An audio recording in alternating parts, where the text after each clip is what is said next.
Nandito po tayo sa Andaya Hall ng House of Representatives para sa third hearing ng SMNI franchise.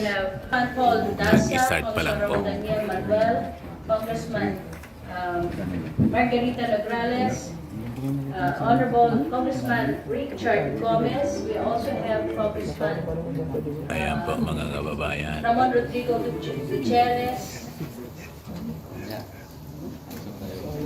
And Di ba sa bawat may books, pupunta dapat punta ka muna sa Nag-start pa lang po. we also have Congressman Howard Quinto and bawat Congressman library pupunta Taguan. ka muna.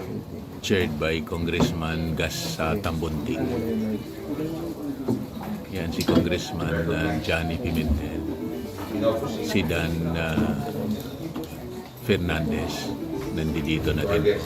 Tapos yung ads. And other congressmen nandito po.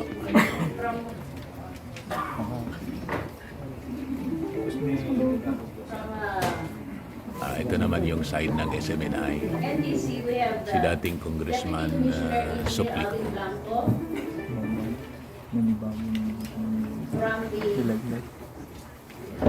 Andito si Jason sa AMLAC, we have na-invite sigurong resources speaker Governor din. Eli M. Remolona Dating, Jr., Chairman.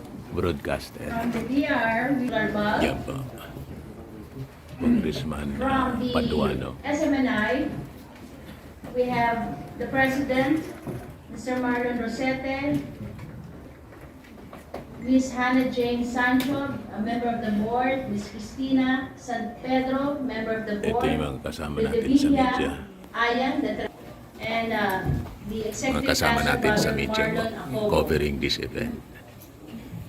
We also have the Presiding Commissioner, Sector 3rd Division, Sir Victor Avicilia.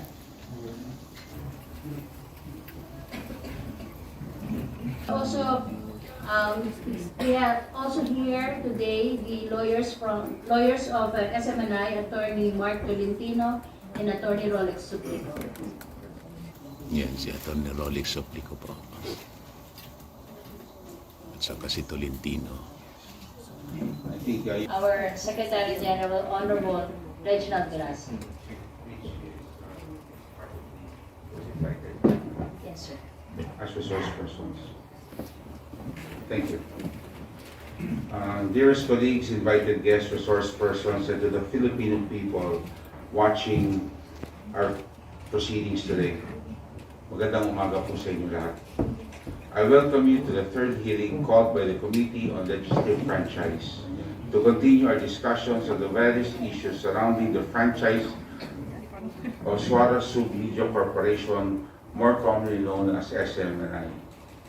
In the course of the previous hearings, evidence has been presented to this committee on various actions committed by SMNI which constitute violations of their franchise as provided for under Republic Act 11422.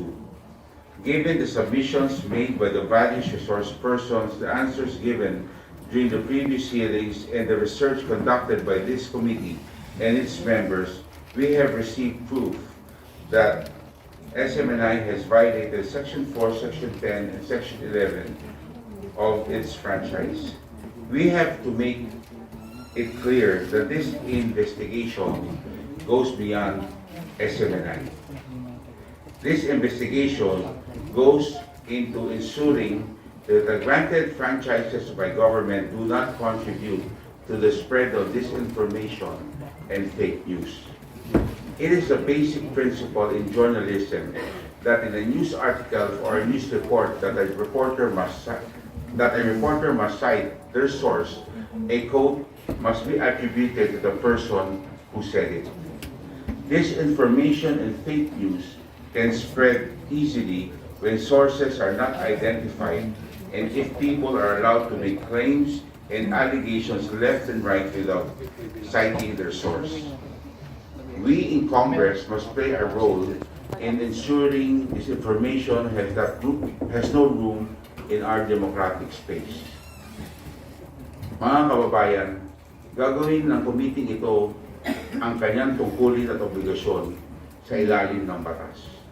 This committee has a responsibility to ensure only entities who serve the public interest and who have the good and welfare of the Filipino people as their priority should have the privilege of a franchise and the benefits which flow from the franchise. Ang dapat pangunahing prioridad ng bawat binibigyan ng prangkisa ay ang kapakanan ng taong bayan. Ang pagkalat ng mga fake news at disinformation ay labag sa kapakanan ng taong bayan. Though Congress is the one that grants any franchise, it is ultimately the Filipino people. Through their elected representatives who grant the franchise. A franchise, if you think about it closely, is the trust of the Filipino people to a particular entity to provide a public service for the public good. Ang prangkisa ay tiwala na binibigay ng taong bayan sa isang korporasyon o grupo na nagbibigay ng serbisyo at paglilingkod sa tao. It is the task of this committee as elected representatives of the Filipino people to ensure that those who violate the trust given to them by the Filipino people must face the proper consequences. Mga kababayan, gagawin ng committee ito ang kanyang tungkulin at obligasyon sa taong bayan. Hindi dapat baliwala ang tiwala ng taong bayan. Ang mga lumalabag sa kanilang prangkisa, ang mga lumalabag sa tiwalang pinagkakaloob ng taong bayan ay dapat managot sa ilalim ng batas. Maraming salamat po, and let us start with our hearing. So yun po yung opening statement. The first item on the agenda is the Congressman continuation of the deliberation of the following referrals. No, this is wrong. David J.J. Suarez. Masyado kong bilit ni Dan Fernandez. Ano yung Dan Fernandez? J.J. Suarez delivered on the plenary on November 28, 2023 that called on the investigation of fake news pending by SMNI. House Resolution 230, authored by the Honorable Franz Castro, Arlene Rosas, and Raul Manuel, condemned the fake news pending and basis the tagging of individual groups or organizations by the SMNI. House Resolution number 1428, authored by Representative Rosas, Manuel, and F. Castro, that condemned the fake news pending baseless tagging and grave threat against ACT Party's teachers list. Rep. F. Castro by Rodrigo Roa Duterte and SMNI. We have the list of interpreters and we will call them on a first to register basis.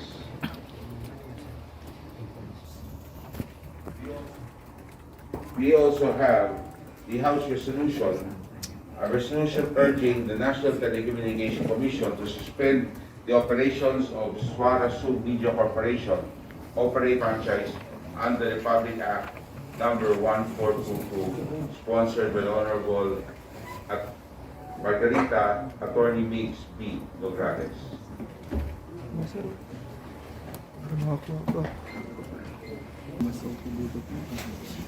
The resolution of the Honorable Mix speak for this particular measure. The chair first will recognize the Honorable Toby Janko.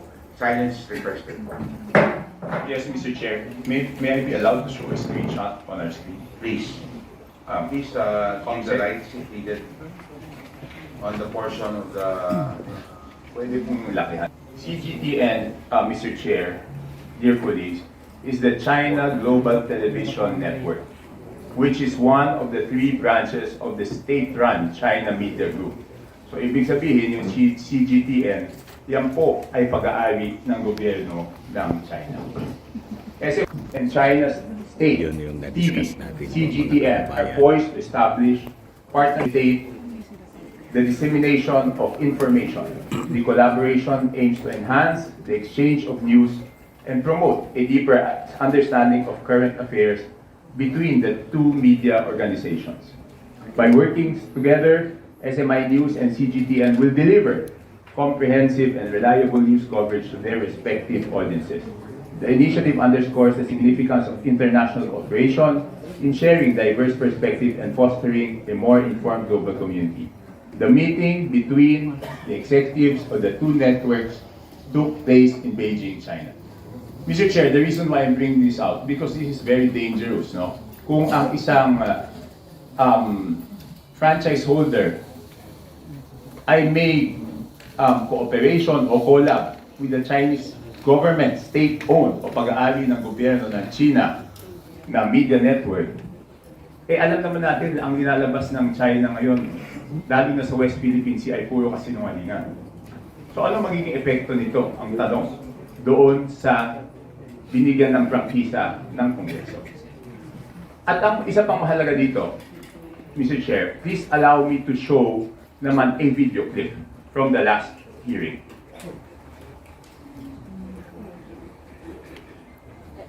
Ulit, tapos lakasan lang natin yung foundation. So alin po dun ang totoo, Mr. Chair? Can I answer that, Mr. Chair? The lawyer, Attorney Tolentino's recommendation. Thank you, Mr. Chair. Para po sa lahat, iba yung agreement ng SMNI with CGTN. Iba naman yung SMNI Foundation with China Embassy Partnership. With China Embassy Partnership and SMNI Foundation, I have with me a memorandum of agreement with the Embassy of the People's Republic of China and SMNI Foundation. This is with respect to the basketball court financed by the embassy in Davao City and Tagami, Leyte. This project is part of Chinese Embassy's initiative for people-to-people exchanges with the Filipino community. Iba po yun. But with respect to SMNI and CGTN, this is with respect to the collaboration of SMNI and China State TV, CGTN, following the executive meeting in Beijing, China last July 2023.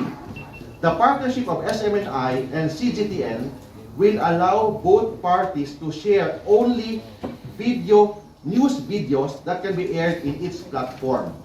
CGTN has correspondents in different parts of the world, and through this partnership, they can also report SMNI, especially in international breaking news. On the other hand, SMNI will provide packaged news coverage. This is similar to the practice when subscribing to other international news agencies, such as Reuters, Associated Press, CNN, Mr. Chair, and Mr. Chair, AP. before Attorney Tolentino continues his statement, I just would like to remind him he's under oath. And therefore, he must speak the truth in this committee. Because if not, I'll be compelled to move to make a motion to declare him in contempt of this committee. Thank you very much, Chair. Dito pala Mr. Chair. si Congressman Richard Gomez yes, po. before we let Attorney Tolentino continue, Yan po si I think in Congressman that meeting, Richard if I recall Gomez. correctly, we can ask the stenographers to check the records of the meeting. Hindi po niya sinabi that there were two separate agreements. Ang tanda ko po, ang sinabi niya, walang agreement yung CGTN with SMNI News at isa lang ang agreement na yun po ay yung sa Chinese Embassy at SMNI Foundation. Pero ngayon po, sinasabi po niya, dalawa po yung agreement. So please, to our stenographers, kindly check kung tama po yung recollection ko doon sa meeting na yun. Kasi yun po ang tanda ko. So magkaiba po yung sinasabi ngayon na dalawa yung agreement, magkaiba rin yung sinasabi noong nakaarang hearing na isa lang po yung agreement. So, pero habang sinecheck po ng ating secretariat yan, ang mabuti lang po, humingi na lang po tayo ng kopya ng agreement ng SMNI News tsaka ng CGTN.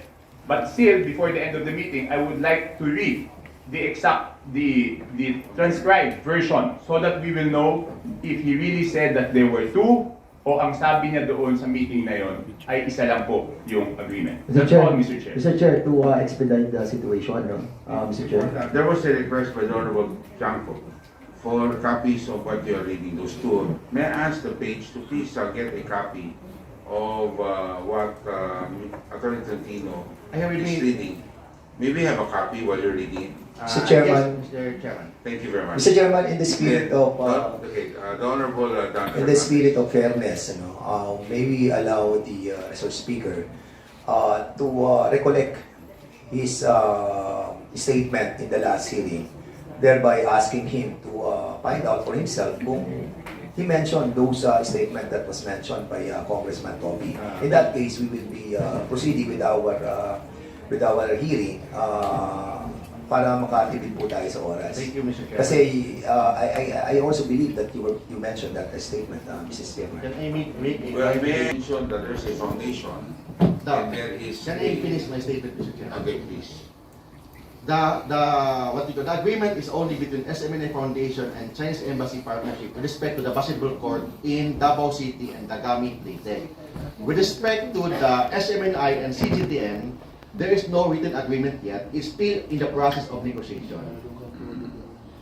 Okay, so we have a copy in our possession of the agreement of the Embassy of the People's Republic of China in the Republic of the Philippines and SMNI Foundation. Yes, Mr. Chairman. So you confirm Yes, that this is a copy, a true copy. Yes, Mr. Chairman.